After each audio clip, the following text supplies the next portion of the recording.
नमस्कार, मैं हूं आशीष चित्रांशी और आप देख रहे हैं the news launcher. Mid day मुद्दा विद अशोक वानखेड़े।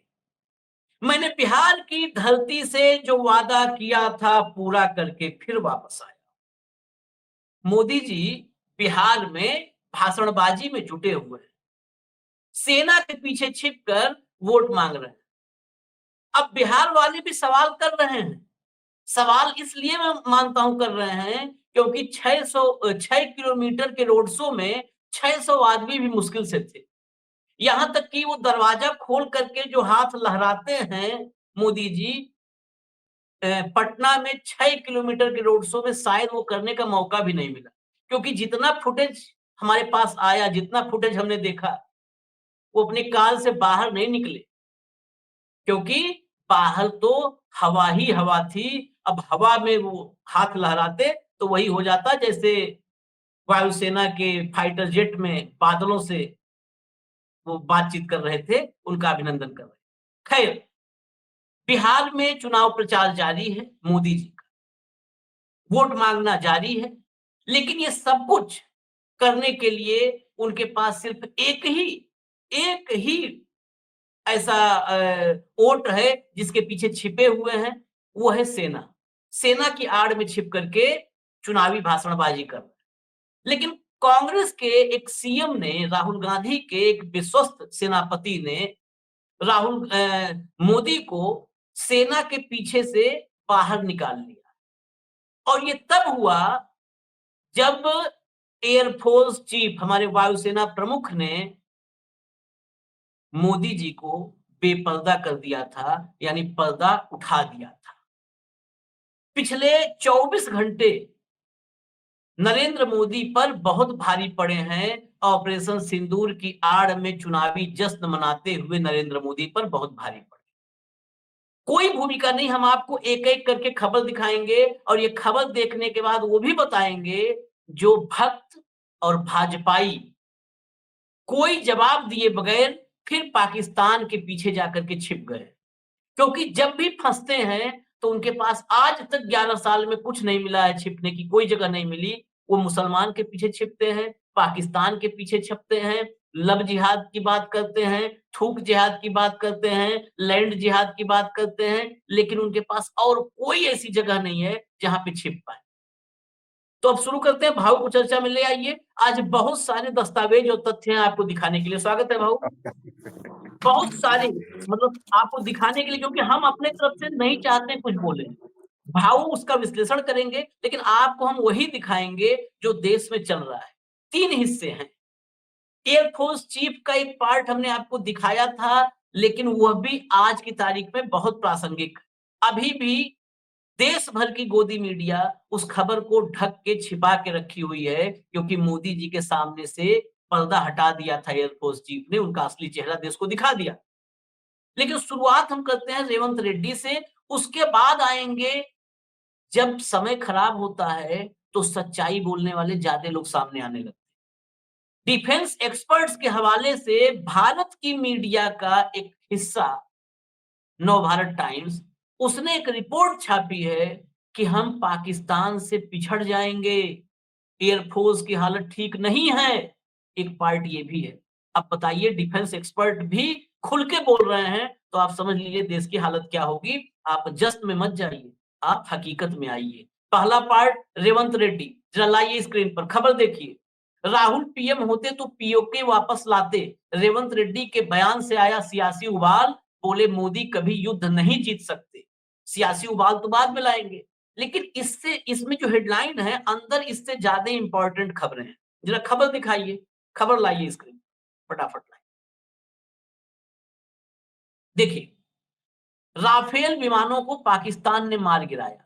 उन्होंने प्रधानमंत्री से पूछा कि ये सिकंदराबाद में थे रेवंत रेड्डी। उन्होंने कहा सिकंदराबाद छावनी के सैनिकों ने युद्ध में भाग लिया था। तेलंगाना में निर्मित युद्धक विमानों ने हमारे देश के सम्मान को बनाए रखा। नरेंद्र मोदी द्वारा लाए गए राफेल को पाकिस्तान ने मार गिराया। अब तक कोई बोल नहीं रहा था, अब शुरू हो गया सवाल।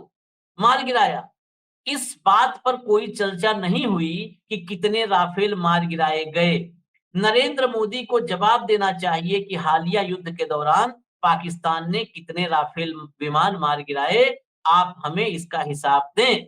रेड्डी ने आरोप लगाया कि हजारों करोड़ रुपए के ठेके मोदी के करीबी लोगों को दिए गए, जिन्होंने फिर राफेल विमान खरीदे।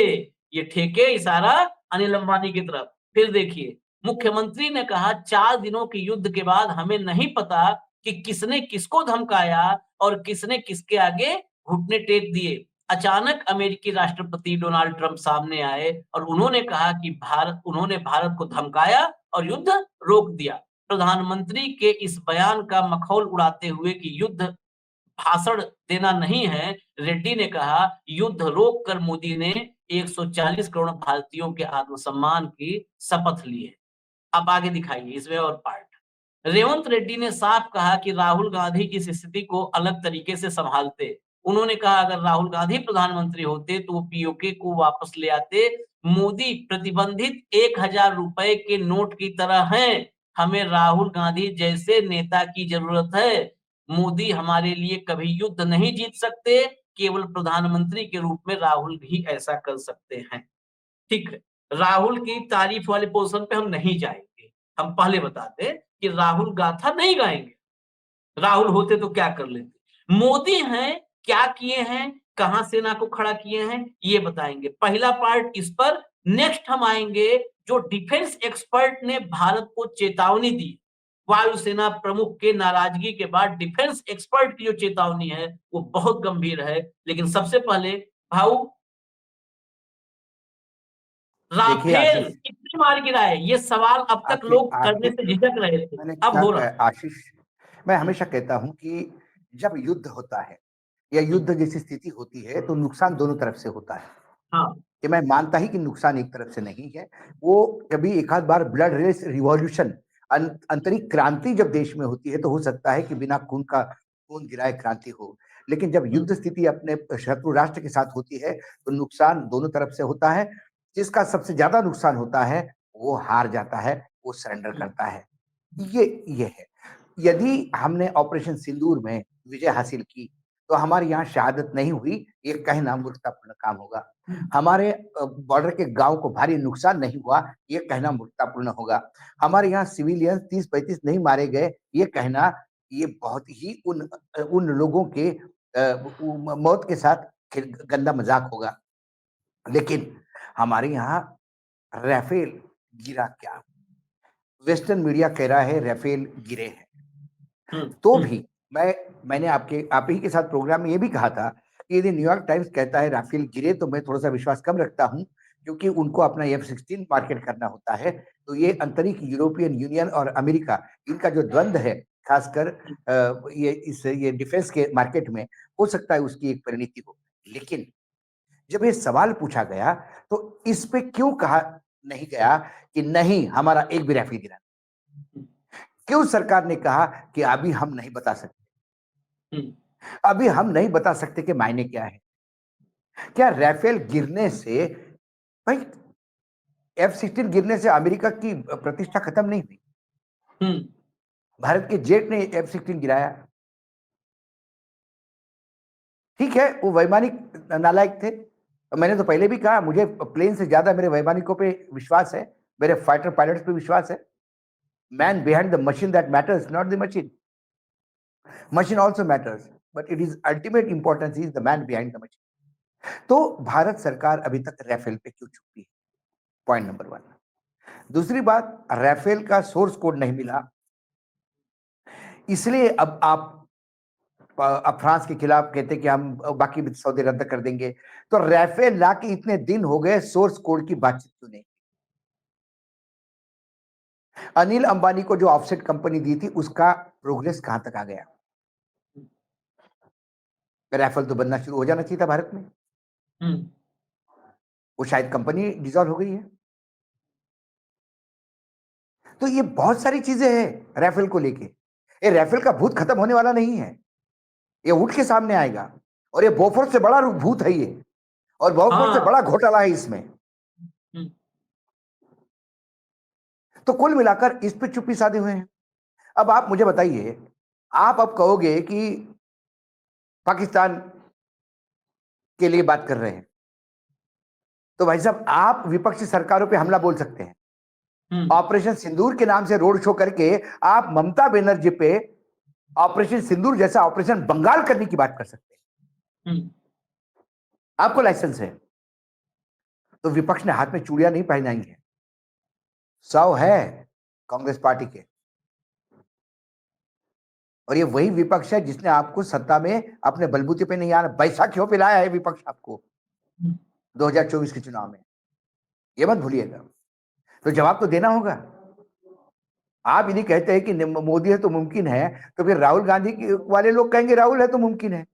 हर एक को अपने नेता को मार्केट करने की अधिकार है। कल ओएसी के भी सपोर्टर कहेंगे कि ओएसी होते तो कुछ अलग होती बात। वो सारी बातें अभी सामने आएगी और हर आदमी क्लेम करेगा क्योंकि आप फेल हो गए। आप सीज फायर किस बिना पे किए ये अभी तक आप क्लियर नहीं कर रहे हैं। यदि आप कहते हैं कि अमेरिका के दबाव में सीज फायर नहीं हुआ, तो फिर अमेरिका का राष्ट्रपति कोर्ट में, फेडरल कोर्ट में एफिडेविट कैसा देता है? और वही एफिडेविट लेके वो सुप्रीम कोर्ट जा रहा है। नहीं, वो अभी बार बार अभी राहत मिल गई, उसी एफिडेविट पे राहत मिल गई। अब आपको लेटेस्ट अपडेट बताया, राहत मिल गई। जो निचली अदालत से रोक लगी थी, रोक हटा दिया ऊपर की अदालत ने, उसी एफिडेविट। वही तो कहा मैंने। तो क्या माने, उस सुप्रीम कोर्ट के जो उनका सर्वोच्च न्यायालय है वो उस एफिडेविट को मानता है, और आप कहते हो कि नहीं हमने उनका फोन आया और हमने फोन पे एग्री कर लिया। तो आप क्यों डरे हुए थे उनके फोन पे एग्री करने के लिए? आप एक फोन करके मांगिए उनको, दाऊद इब्राहिम देते हैं क्या पूछ लीजिए। इतना प्रेम क्यों मरा है पाकिस्तान से कि पाकिस्तान ने कहा कि साहब सीज फायर करो और आपने कहा कि ठीक है कर लेते हैं, कोई एग्रीमेंट नहीं है। और अमित शाह जी ने कहा था ना सीज फायर करने के पहले पीओके लेना चाहिए था इंदिरा गांधी ने, तो आपने क्यों नहीं लिया? सवाल ये है। चलो इंदिरा जी ने गलती की, आपने क्यों ब्लंडर किया? इंदिरा जी ने गलती क्योंकि पहली बार हुई। इंदिरा जी की गलती को बार बार आप लोगों के सामने दोहरा के इंदिरा जी का महत्व कम करते हो, उसको विलन दिखाने का प्रयास करते हो, तो फिर वही गलती आपने दोहराई तो ये ब्लंडर है।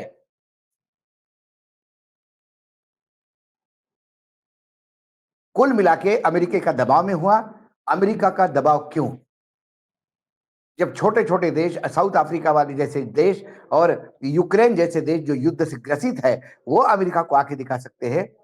कनाडा और मैक्सिको, जो बिल्कुल मैक्सिको के तो बॉर्डर पे टैंक मूव हुए हैं, आर्मी मूव हुई है अमेरिका की, उसके बावजूद वो तस के मस नहीं हुआ है।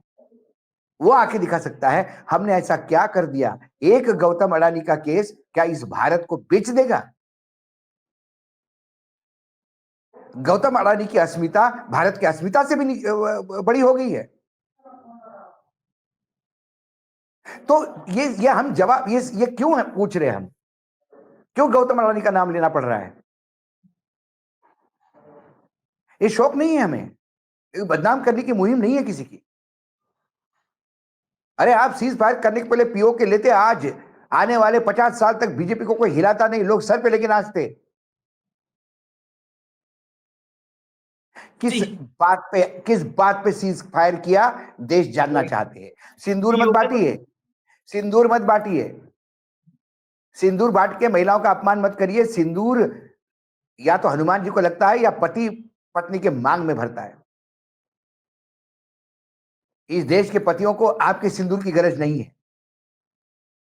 और जब आप सिंदूर बांट रहे हो घर घर, तो जिनका सिंदूर माथे का चला गया उनके जख्मों पे नमक छिड़क रहे आप। वो 4 आतंकी कैसे भाई इतने अंदर तक आके चले जाते हैं, अभी तक आपको नहीं मिलते। आए और आप आपके आईबी के हेड को उसका पेंशन भी छीन लेना चाहिए। उस आदमी को आपने 1 साल का एक्सटेंशन दिया,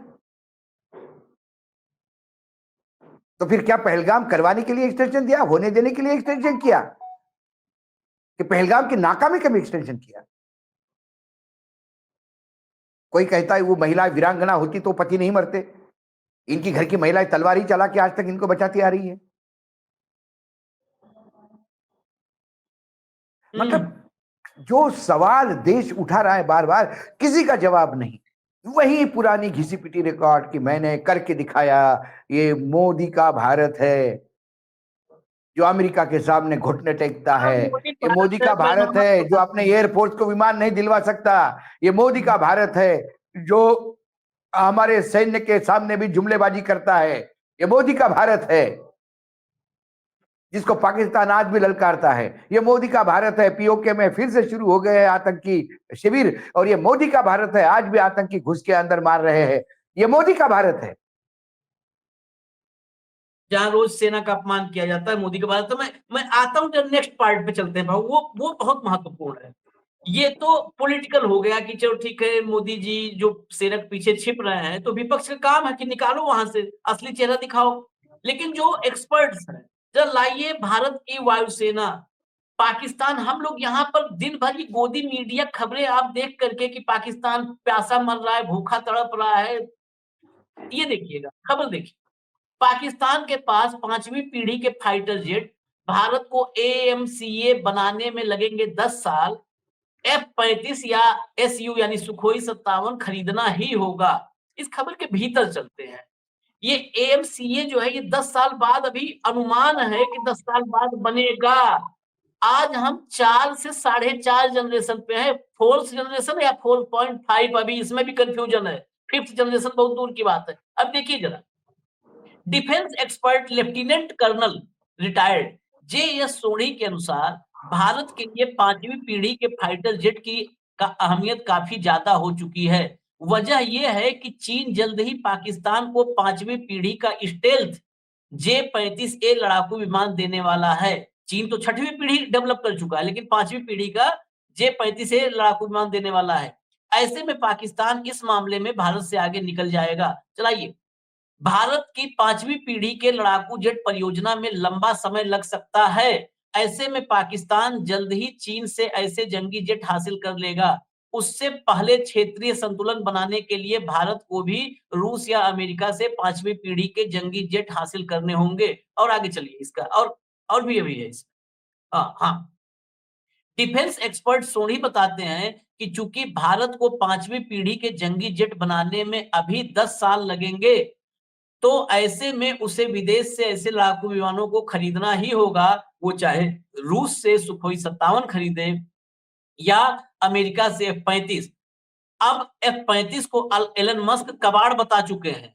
ऐसे में भरोसेमंद रूस से Su-57 खरीदना ही बेहतर हो सकता है, क्योंकि ऑपरेशन सिंदूर के बाद शांति जरूर है, मगर यह शांति कितने दिन तक चलेगी यह कहना मुश्किल है। पाकिस्तान पर बहुत भरोसा नहीं कर सकते हैं। ये भारत के एयरफोर्स की हालत है, जो डिफेंस एक्सपर्ट रिटायर्ड आशीष लेफ्टिनेंट बता रहे हैं। आशीष आशीष मैं सोदी साहब के नॉलेज को सैल्यूट करता हूं, मैं उनको सवाल नहीं करता, लेकिन एक सामान्य इंसान, एक भारतीय होने के नाते, थोड़ा बहुत पढ़ा लिखा इंसान मैं हूं, तो मैं सवाल पूछता हूं कि ये 5 जनरेशन के जेट पाकिस्तान के पास पहले पहुंच जाएंगे, इसमें कोई दो मत नहीं है। चीन का इनका एग्रीमेंट हो गया है और चीन उनको देने जा रहा है, वेल अंडर। हमारे पास यदि हमारे स्क्वाड्रन पहले पूरे होते, पहले हमारे स्क्वाड्रन ही पूरे होते, सैंक्शनड स्ट्रेंथ हमारे विमानों की पूरी होती, उसके बाद विमानों की अद्यतनता या विमानों का अपर वर्जन के बारे में बात करें। पहले घर में थाली है, उसमें रोटी और दाल हो जाए, तो फिर थोड़ी घी की भी बात करें, अचार की भी बात करें, सलाद की भी बात करें। यहां तो दाल है, रोटी के लाले पड़े हैं। 200 विमान तो हमारे यहां आज शॉर्टेज है। आज 42.5% सिलेक्ट सैंक्शन स्क्वाड्रन है भारत के पास, 31 स्क्वाड्रन है गिनने के लिए, और इफेक्टिव 29 स्क्वाड्रन है। पहले तो हमें वो पूरे करने होंगे, पहले तो हमारी स्ट्रेंथ पूरी करनी होगी, उसके बाद अपग्रेडेशन की बात होगी। अब वो कहते हैं कि अपग्रेडेशन में 10 साल लगेंगे, मेरे हिसाब से अपग्रेडेशन में 60 साल लगेंगे। कि जो HAL का रिकॉर्ड है, जिसके लिए सिंह साहब हमारे वायुसेना चीफ एयर मार्शल अभी 2 बार बोल चुके हैं कि 2024 की डिलीवरी अभी शुरू नहीं हुई है, 84 प्लेन मिलने थे तेजस, वो भी अमेरिकन इंजन के साथ है। चाइना का और रशिया का या अमेरिका का या 3 देशों के पास स्लेट विमान है, जो जेट है। उसकी खासियत यह है कि ये सुपरसोनिक स्पीड से चलता है, ये किसी भी रडार पे नहीं आता, इसको फॉलो करना मुश्किल हो जाता है और इसका प्रिसिशन बहुत बढ़िया है। और ये यदि पाकिस्तान के पास एक स्क्वाड्रन भी आ जाता है तो हम तो बहुत बुरी स्थिति में रहेंगे। अब सवाल यह है कि हम कहां से, हमारे पास 2 ऑप्शन दिए उन्होंने, एक रशिया और एक अमेरिका। अमेरिका का F-35 जो है वो पहले ही कूड़ा, कई बार उसके क्रैश के रिकॉर्ड्स है। वो कूड़ा अमेरिका अपने को बेचने जा रहा है और मुझे डर लगता है कि एयरफोर्स के डिमांड या बाकी लोगों की डिमांड के चलते ये अमेरिका से सौदा न कर ले,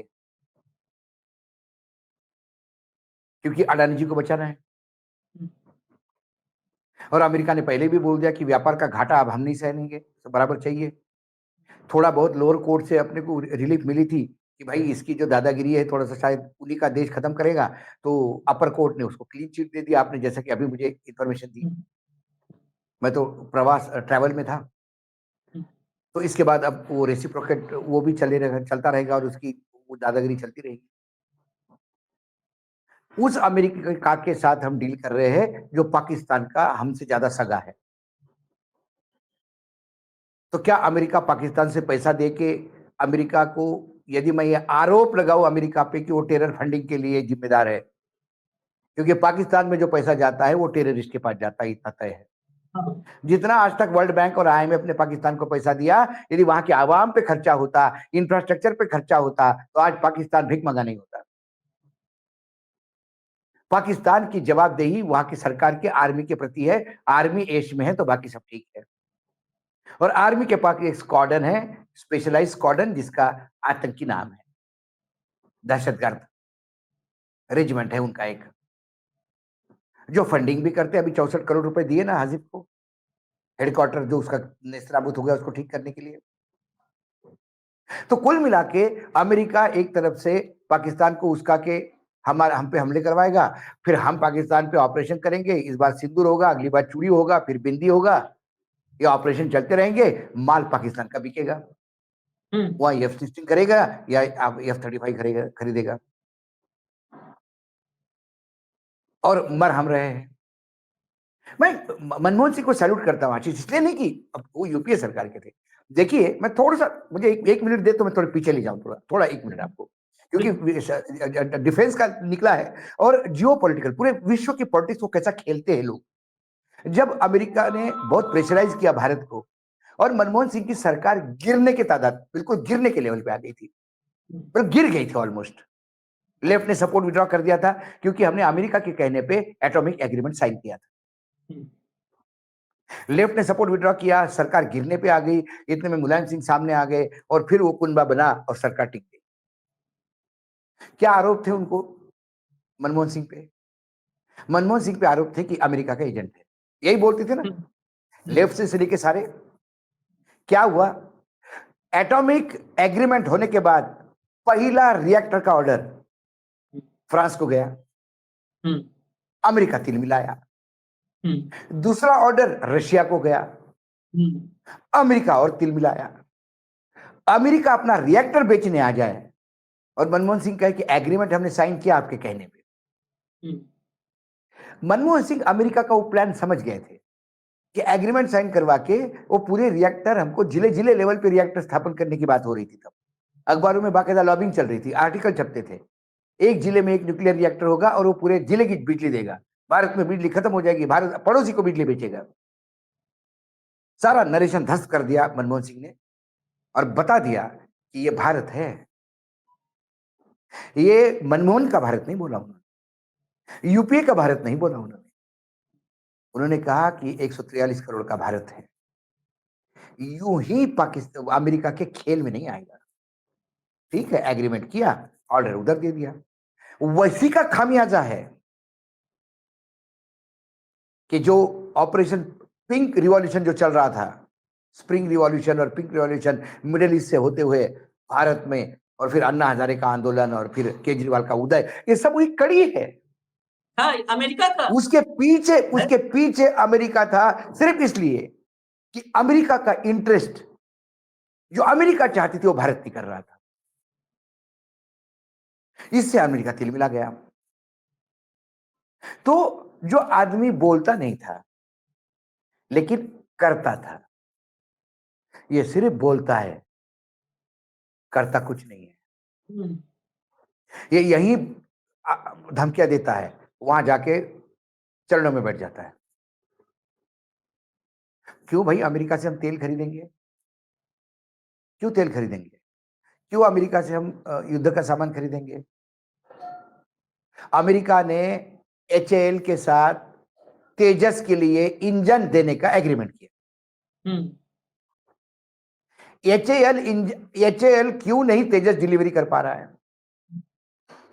सिर्फ इस वजह से कि इंजन नहीं है। हम्म, अमेरिका ने इंजन को टाइट कर दिया। अमेरिका से इंजन नहीं आ रहा है, अपना तेजस ग्राउंड पे, अपना तेजस ग्राउंड पे रहेगा, अमेरिका अपना माल बेचेगा। हम्म। और हम उस इंजन का बी प्लान हमारे पास नहीं था, क्योंकि अमेरिका के सामने हम सोल्ड आउट थे। माय फ्रेंड, क्या बोलते हो आप? डोनाल्ड, क्या क्या है वो? My my friend. Friend Donald. हाँ, और ओबामा पे, खंदक पे हाथ रख के ओबामा। हम्म, हर राष्ट्र का राष्ट्राध्यक्ष किसी के साथ कितना भी हंस के बात करे, गले मिल के बात करे, उसका सबसे पहला इंटरेस्ट अपने देश का स्वार्थ होता है। यहां सिर्फ अडानी के स्वार्थ के चक्कर में हम अमेरिका के सामने झुक रहे हैं। आज मतलब जो जो खबरें आ रही है, अब एक खबर यदि आपने क्लियर किया, क्योंकि आप हमारे संपादक है, तो मैं टेरर फाइनेंस का नया अमेरिका का मॉडल भी एक स्टोरी करना चाहूंगा। कैसा हाँ, वो हाँ। परिवार, पूरा परिवार लगा हुआ है और क्यों अमेरिका के साथ ट्रंप है, वो पूरी खबर। तो ये कहने के मायने ये है, अमेरिका अपना इंटरेस्ट देख रहा है। वो बार बार कहता है कि देश की, मैं दोस्ती की ऐसी तैसी, मेरा देश मैं घाटे में नहीं जाने दूंगा। तो हमारी भी कहना चाहिए था, दोस्ती की ऐसी तैसी होगी तुम बड़े अपने घर।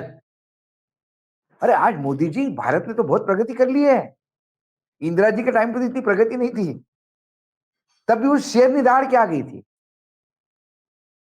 आप यदि वहां से दहाड़ के आ जाते तो पूरा भारतवर्ष आपके साथ होता। नहीं चाहिए अमेरिका से एक भी चीज हमको। आज रशिया से हमको प्लेन भी मिलते, साहित्य भी मिलता, तेल भी मिलता। दहाड़ तो रहे हैं, वहां नहीं, यहाँ दहाड़ रहे हैं। यहाँ बिहार दहाड़ में रहे, दहाड़ रहे हैं। मैं आपको जबरदस्त जबरिया दिखाता हूँ। दहाड़ रहे। और हाँ? आज आज की एक और खबर है।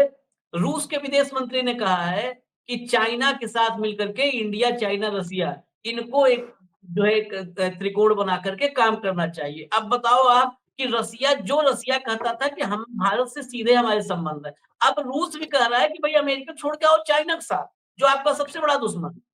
भाई कोलंबिया रूस में को ये थरूर ने और नीति करवाई है। कोलंबिया में थरूर ने, जो हमें नहीं पता था, आपको एक इंफॉर्मेशन, हमें ये पता था ना कि पाकिस्तान के साथ खुल करके चीन, तुर्की, अजरबैजान, ये खड़े थे तीन, भारत के साथ कोई खड़ा नहीं था। हमारे थरूर साहब कोलंबिया में गए, तो हर जगह पे जाते हैं तो कॉन्सुलेट में ही अपना एएनआई की माइक लग जाता है, हाँ, एएनआई बस बस माइक, और वही। वहीं पर सारा जो है मुझे मुझे सख्त तो संदेश मैंने तो आपको कहा, ये हुँ, सारे वो चरस फिल्म के केस्टू मुखर्जी बने हैं। अरे हुँ, भाई, तुमको वो इतना क्यों खर्चा करते? यही एएनआई के करते, पीछे के क्रोमा पे शूट करते, किसी भी हुँ। स्टूडियो में जाके। बहुत सारे स्टूडियो गोदी मीडिया के हैं, और पीछे अलग अलग देश का फुटेज लगा देते, तो लोगों को लगता कि रास्ते पे खड़े हो कि आप अमेरिका से, पनामा, कोलंबो, कोलंबिया सभी से बात कर रहे हो। और घुस करके वहां पर उस देश में घुस करके तगड़ा संदेश दिया है एकदम, भारत ने, थरूर ने, निशिकांत ने। तो थरूर ने एक और चौथा देश का नाम बताया, एक भी अभी भारत का नहीं जोड़ पाए हैं कि भारत के साथ फला देश को हम खड़ा कर लिए। चौथा नाम बताया कोलंबिया, हमें भी नहीं पता था भाऊ, इंफॉर्मेशन, धन्यवाद शशि थरूर का, वो ऐसे काम हम्म, कर रहे हैं। उन्होंने वहां जाकर के बताया, जो प्रेस कॉन्फ्रेंस, तो मैंने जब देखा सुना, तो पता चला कि कोलंबिया भी एक ऐसा देश है जो खुल के पाकिस्तान के साथ, जब भारत ने वहां के आतंकी ठिकानों पर स्ट्राइक किया, तो कोलंबिया ने खुल करके भारत की आलोचना की और पाकिस्तान का समर्थन किया, खुल करके। वहां थरूर ने वो बात बोली, मैं नहीं बोल रहा, थरूर ने बोली है कि आपने आतंक को जो है आतंक को पनाह देने वाले देश का साथ दिया और आतंक के पीड़ित जो हैं, जो आतंक के हम पीड़ित हैं, आप हमारे साथ नहीं खड़े हो। और बोला किसको? इंडियन कॉन्सुलेट में एएनआई का माइक लगा करके माइक 3 पत्रकार बैठे हैं सामने। फुटेज है मेरे पास, 3 पत्रकार बैठे हैं। अब फुटेज भी एएनआई का ही है, तो इसलिए हम नहीं चला सकते। लेकिन वो 3 हाँ, पत्रकार सामने बैठे हैं। मैंने हमारे यहाँ ये ना, सभापति से ज्यादा अभी क्या है, अभी हुँ, कई लोग सच्चाई छुपाने और सच्चाई बोलने वाले का मुंह बंद करने के लिए कई मॉडल्स अपनाए जा रहे हैं। हुँ, उसमें वो एक मॉडल वो भी है उस एजेंसी का, हुँ, हुँ, जो एजेंसी उगाही का चैनल बंद करवाने का प्रयास करती है।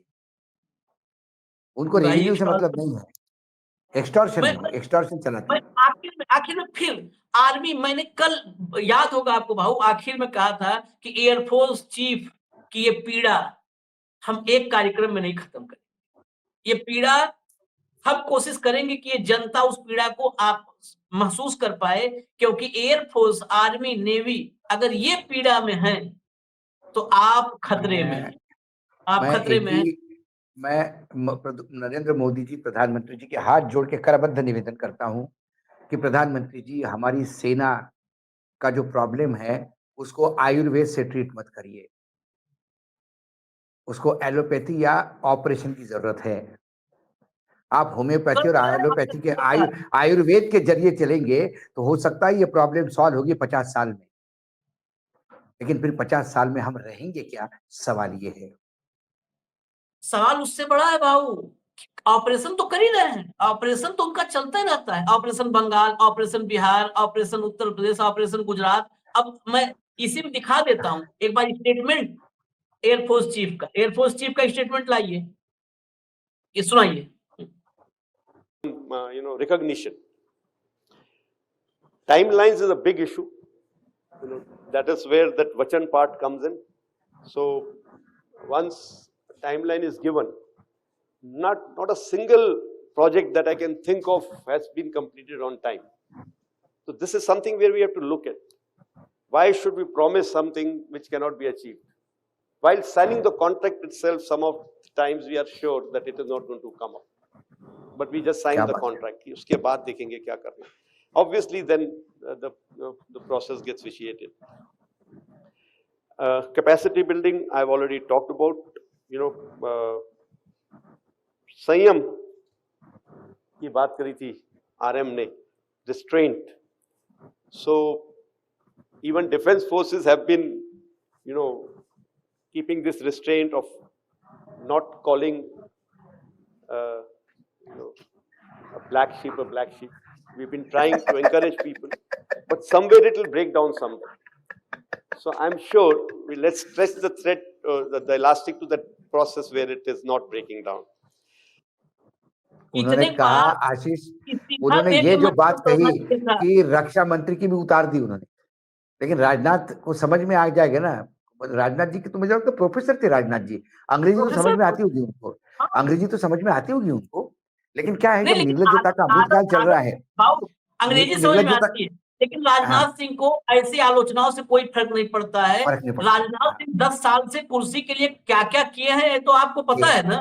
नहीं नहीं, बिल्कुल। अब क्या है, उन्होंने कहा कि आरएम ने, रक्षा मंत्री जी भी नहीं कहा, उन्होंने कहा आरएम ने कहा है संयम। हम भी मानते हैं संयम को, लेकिन संयम टूटने के कगार पे आया है, संयम टूटने के कगार पे आया है। आप 10 कॉर्डन कम लेके चल रहे हैं, संयम टूटने के कगार पे आया है। हम अपग्रेडेशन के लिए आपके पास गुहार लगाते हैं, संयम टूटने के कगार पे आया है। जो एग्रीमेंट हम करते हैं, करते समय हमको पता होता है कि ये कभी नहीं होगा, संयम टूटने के कगार पे आया है। तेजस 2024 में मिलना था, अभी तक उसका कोई डिलीवरी का नहीं हो रहा है, संयम टूटने के कगार पे आ रहा है। और मैंने अभी आज ही जब मैं आ रहा था तो मैंने अखबार में पढ़ा, जब हमारे रक्षा मंत्री जो तेजस भी लहरा रहे थे, अरे बाबा तेजस मुझे रोड शो में, एयर शो में नहीं चाहिए, मत दिखाओ दुनिया को तेजस क्या है। तेजस एयरफोर्स के हैंड ओवर करो, एयरफोर्स बताएगा तेजस क्या है। एक तेजस का मॉडल लेके वो एयर शो में जाते हैं, बोलते तेजस बनाया, तेजस बनाया। अरे तेजस बनाया तो देव ना, तेजस इज अ बिग इशू। 83, 200 में से 83 भी आ जाते तो कोई तो फर्क पड़ता। 3-4 स्क्वाड्रन तो इकट्ठा होते हैं, नहीं है वो भी। और ये शेमलेसली तेजस का नाम लेते, लेकिन ये एयरफोर्स चीफ के बारे में सब मौन है, ये रिएक्शन भी नहीं देते। सन्नाटा है कल से, सन्नाटा। किसी ने जवाब नहीं दिया, किसी अच्छा, ने नहीं कहा भाई कोई आपने बेतरफ नहीं। राफेल खरीदा, राफेल अच्छा था, हम नहीं कहते कि राफेल खराब था, लेकिन राफेल में अनिल अंबानी को ऑब्लाइज करने के चक्कर में ढेर सारी चीजें कॉम्प्रोमाइज हो गई, उसमें सोर्स कोड कॉम्प्रोमाइज हो गया। अब आपको सोर्स कोड तकलीफ दे रहा है, क्योंकि अनिल अंबानी को आपने निकाल दिया उस टाइम पे, तो उसका भला करना था, उसको ऑब्लाइज करना था। अनिल अंबानी ने क्या ऑब्लाइज किया भगवान जाने। अनिल अंबानी तो पूरे टूर में साथ में थे, जर्मनी में भी साथ में, फ्रांस में भी साथ में, किधर क्या हुआ किसी को नहीं पता। लेकिन एकदम मेहरबान हो गई सरकार अनिल अंबानी पे, जो सब दूर दिवालिया था। उसके चक्कर में आपने सोर्स कोड और राफेल को मतलब हैंडीकैप बना दिया एयरफोर्स को। जल्दीबाजी में, अरे 136 का सौदा था, वही कर लेते तो अभी तक कुछ 50-60 आते तो कम से कम और स्क्वाड्रन 2-3-4 बढ़ते। किस बात का इंतजार? 205 लाख करोड़ का कर्जा इस देश पे, कहां जाता है पैसा? इस देश को भूखमरी के कगार पे ला दिया, कर्जा लाद दिया, 5 किलो अनाज के बगैर लोग मर जाते, ऐसी स्थिति लोगों की हो गई। चौथी इकोनॉमी और तीसरी इकोनॉमी की बात करते शर्म नहीं आती है? निर्लज्ज कहीं के सब लोग। बेकारी, महंगाई चरम पे है अपने, और देश फिर भी झेल रहा है। देश झेल रहा है, देश सहन कर रहा है, लेकिन अब संयम का उनका भी एक लिमिट है। देश सब कुछ सहेगा, लेकिन आर्मी और नेवी और एयरफोर्स के साथ कॉम्प्रोमाइज मुझे नहीं लगता देश सही। इसलिए सवाल उठ रहे हैं, राफेल पे भी सवाल उठ रहे हैं। और क्यों नहीं उठाए? हमारे देश में, हमारे देश सरकार को पूछना क्या पाप है क्या? मतलब सरकार को सवाल पूछोगे तो आप देशद्रोही हो गए। तो सरकार क्या भगवान है? सरकार तानाशाह है? सरकार कौन है? सरकार हम ही में के बीच में से है। ये राफेल मोदी जी के घर का रेफ्रिजरेटर नहीं है कि एलजी का मन करे ले, सैमसंग का मन करेगा ले लेंगे। नहीं, उसमें भी है आशीष, मोदी जी स्वयं अपने पैसे से रेफ्रिजरेटर ले तो जो चाहे ले। हाँ, वही अपने पैसे से। लेकिन यदि प्रधानमंत्री कार्यालय में रेफ्रिजरेटर खरीदा जाता है और 300 रुपए का, 3000 का, मतलब 30,000 का रेफ्रिजरेटर 30 लाख का खरीदा जाता है, तो सवाल पूछना होगा। हाँ, यदि केजरीवाल के बंगले का रिनोवेशन का सवाल बन सकता है, तो बाकी जगह भी सवाल बनेंगे, सवाल पूछेंगे। राफेल पे पाकिस्तान के एजेंट हो, क्या कहा रेवंत रेड्डी? मैं आखिर में चर्चा खत्म होते होते बता दूं, मैंने कहा था ना रेवंत रेड्डी को आ गए हैं वो पात्रा, उन्होंने कहा ये पाकिस्तान के बब्बर, भारत के गब्बर, मतलब पाकिस्तान के बब्बर, ये पाकिस्तान की तरफ से। इनसे पूछ लो कि आपने कहां कहां नाक कटवाई है, कहां कहां इज्जत उछाल के आए हो, तो कहेंगे पाकिस्तान का एजेंट। अरे बताओ ना, कहां कहां इज्जत गंवा के आए हो, कहां कहां इज्जत लुटा पिटा के आए हो, वो बताओ। राफेल पे भी जवाब देना पड़ेगा। राफेल पर लेटेस्ट और एक अपडेट बताऊं, कल राफेल की वो फ्रांस वाली कंपनी, वहां पर प्रेस कॉन्फ्रेंस में एक रिपोर्टर ने सवाल किया, सारा जो हम बताते हैं कहा तो मैक्सिमम स्क्रीन पर दिखाते, नहीं तो मेरे पास होता है। वहां पर फ्रांस की कंपनी जो राफेल बनाने वाली कंपनी है, उससे, हाँ, उससे पूछा गया राफेल पर सवाल कि भारत में राफेल का क्या नुकसान हुआ है। कहा नुकसान के बारे में अभी हम एनालाइज कर रहे हैं, एनालिसिस कर रहे हैं। कोई ये नहीं कहने वाला है कि नहीं कोई नुकसान नहीं, कैसा नुकसान, कहां बात करो ऐसा नुकसान। एक मिनट, नुकसान का एनालिसिस कर रहे हैं, इसका मतलब नुकसान हुआ है। ऑब्वियस सी बात है, एनालिसिस कर रहे हैं, नुकसान का एनालिसिस कर रहे हैं।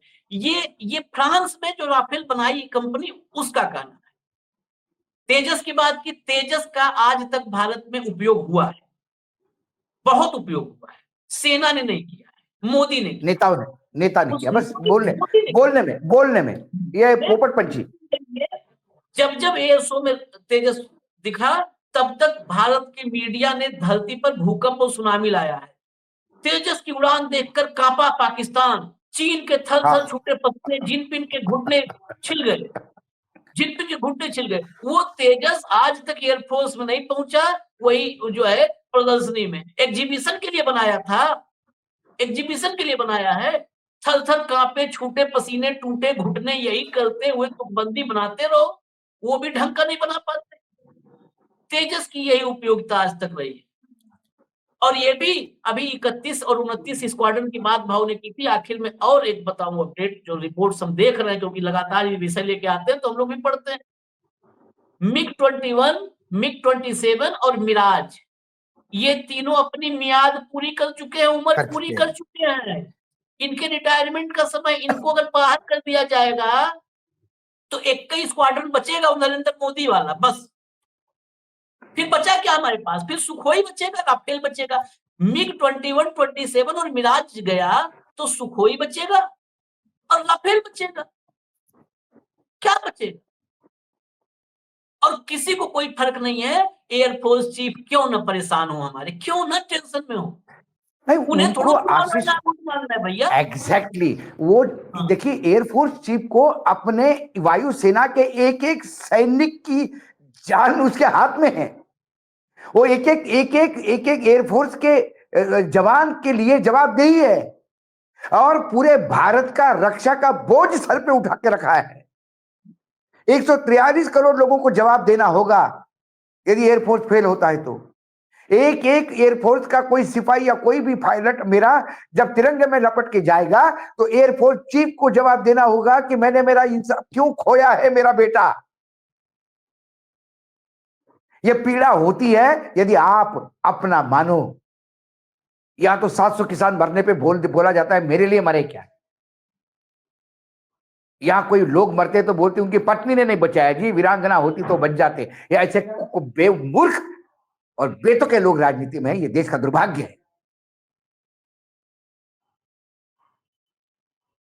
चलिए, उम्मीद करते हैं कि ये देश भी सवाल पूछे। देश नहीं पूछेगा तो कौन, एयरफोर्स चीफ को कौन दिखाने वाला है? आप लोगों ने कहीं देखा कल से एयरफोर्स चीफ ने जो बोला है, वो बोलने के बाद यकीनन कहता हूं कि नरेंद्र मोदी के अलावा कोई प्रधानमंत्री होता, वो सारे चुनावी कार्यक्रम छोड़ के आता और पहले एयरफोर्स चीफ को बुलाता कि साहब क्यों आप नाराज हैं, आप पर देश की सुरक्षा की जिम्मेदारी है, बैठिए, बताइए क्या चाहिए आपको। अभी दस्तखत होगा, अभी हम आगे बढ़ेंगे। अरे लेकिन नहीं, आशीष, छोड़ दो। यदि ये एयरफोर्स चीफ का, मैं बता रहा हूं ना आपको, इसी प्रोग्राम में 3-4 लोग आपको कमेंट करते हुए भी दिखेंगे कि एयरफोर्स चीफ भी बिक गया है। उस मंच पे रक्षा ये मंत्री ये ये बैठे, हाँ दूसरा हाँ। रक्षा मंत्री होता तो इस्तीफा देता पहले, तब मंच से उतरता। नहीं नहीं, राजनाथ सिंह जी ने तो पहले बोल दिया था, आप ही ने तो प्रोग्राम किया था। हमारे यहाँ इस्तीफा होते नहीं हमारे है। यहाँ इस्तीफे नहीं होते, हम हाँ बेशरम हैं, हमको लोग धक्के मार के निकालेंगे तभी जाएंगे। हाँ हाँ, धक्के मार के निकालेंगे तभी। हाँ। खैर, इजाजत दीजिए, हमें वक्त मिलेगा तो जरा सोचिएगा देश के बारे में, वायुसेना के बारे में, नेवी, आर्मी, सबके बारे में, उस देश की संप्रभुता के बारे में सोचिएगा। चुनाव के बारे में तो 24 घंटा ये देश सोचता ही रहता है, क्योंकि मोदी जी वही सोचवाते हैं, उसी दिशा में ले जाते हैं। सिंदूर अभी आपके घर आएगा, राम मंदिर के समय चावल अक्षत आया था, अब सिंदूर आएगा। ऐसे ही आप इंतजार कीजिए, ये देश पुड़िया पे चलेगा, पुड़िया। पुड़िया का मतलब समझ रहे हैं? चावल का अक्षत का पुड़िया आया था घर घर में, अब सिंदूर की पुड़िया आएगी। तो बस पुड़िया पर देश चलेगा, पुड़िया पर इस देश का स्वाभिमान टिकेगा। संयोग से मराठी में पूरी देना मतलब झूठा दिलासा देना होता है। मराठी में तो बोलता है, क्या, पूरी सोड़तो का मतलब क्या, झूठ बोल रहा है क्या तू। तो आपने क्या सही ना उपयोग समझते? पूरी का किया। मराठी जितने भी सुनने वाले हो समझ जाएंगे। आप आशीष जी के हिंदी पूरी को मराठी में समझिए, तो वही चल रहा है देश में। चलिए भाऊ, नमस्कार। धन्यवाद। फिर हम आएंगे धन्यवाद। मिड डे सोपान खेड़े लेकर के कार्यक्रम लेके, भाऊ के साथ कल फिर आएंगे, विशेष कार्यक्रम बीच में एक आध और आएंगे। इजाजत दीजिए, हमें न्यूज लॉन्चर देखते रहिए। नमस्कार। नमस्कार।